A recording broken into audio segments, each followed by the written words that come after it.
मेरा नाम केपी भारती है, कुंवरपाल भारती। मैं ग्रेटर नोएडा से हूँ, गांव बिसरक सेक्टर 1 से। मैं बाबा साहब के आज जो 6 दिसंबर है, बाबा साहब को सच्ची श्रद्धांजलि देने आया हूँ। यहाँ पर देखा कि बहुजन समाज पार्टी का प्रोग्राम हो रहा था। उसको जो भी बात होंगी बाद में बताऊँगा। पहले मैं आपके चैनल को बहुत बहुत धन्यवाद देना चाहता हूँ। ठीक है सर। और सभी जितने भी मेरे साथीगण जो भी साथी हैं सभी सुन रहे हैं, उनको मेरा क्रांतिकारी जय भीम, नमो बुद्धाय।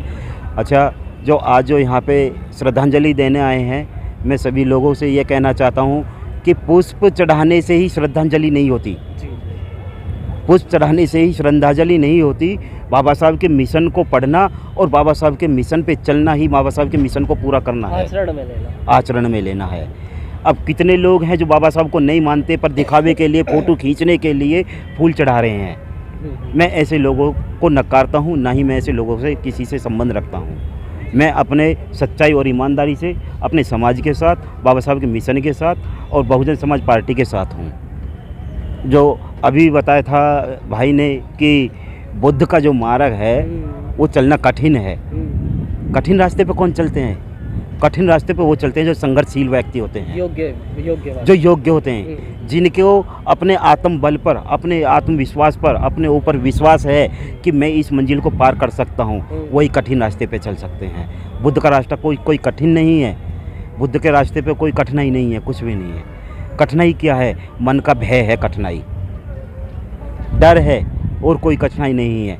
चल के देखो बुद्ध के मार्ग पे चलने से ऐसा महसूस होता है कि हमारा फिर के दोबारा पुनर्जन्म हुआ है।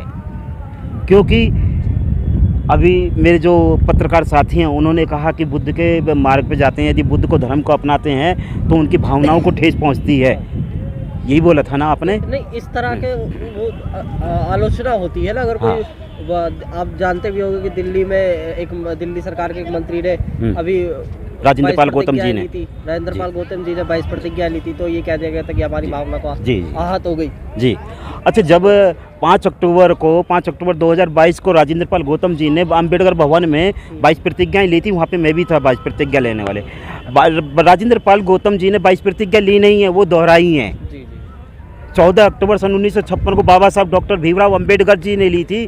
जब इनकी भावना आयत नहीं हुई थी क्या?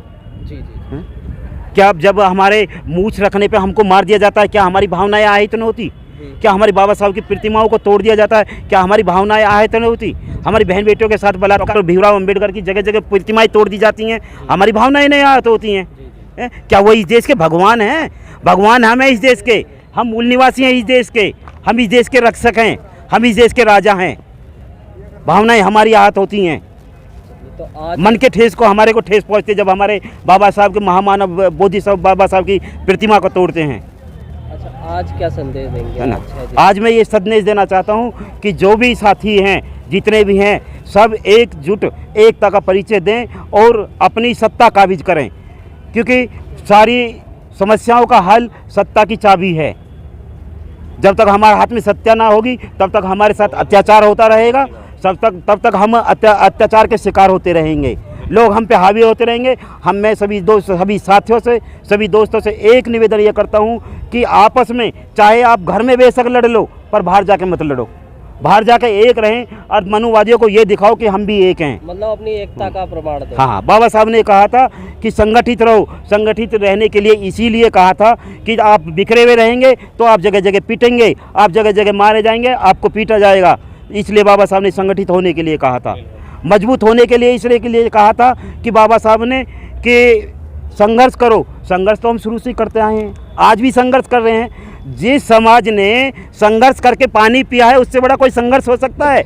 हम संघर्षशील व्यक्ति हैं, हम बाबा साहब के वंशज हैं। हम शुरू से ही संघर्ष करते आए और मरते दम तक संघर्ष करेंगे। अपने महापुरुषों के मिशन को बढ़ाने के लिए हम अपने प्राण तक न्यौछावर कर देंगे। यदि हमारे महापुरुषों की तरफ कोई उंगली उठाएगा, यदि संविधान की तरफ कोई उंगली उठाएगा, तो हम उसकी गर्दन उतार देंगे, उंगली नहीं उतारेंगे हम। ये तो गैर संवैधानिक काम है ना, गर्दन उतारना। नहीं, हमारे सब मतलब संविधान को छेड़ेंगे वो असंवैधानिक नहीं है, उनके लिए सब संवैधानिक है। हम कुछ भी बोलें, मतलब कुछ भी बोलें, हम कुछ भी बोलें, हमारे लिए सब हमारे लिए कानून है, उनके लिए कोई कानून नहीं है। नहीं तो आप भी तो मतलब कानूनी कार्रवाई कर सकते हैं। क्यों? अनंत हेगड़े ने कहा था बैठते ही हम संविधान बदलना है, किसने जुबान पकड़ी उसकी? बोलिए, जो सच्चाई बोलता है उसको मारोगे? नहीं तो आप भी सच बोलने वाले को हमेशा मारा जाता है।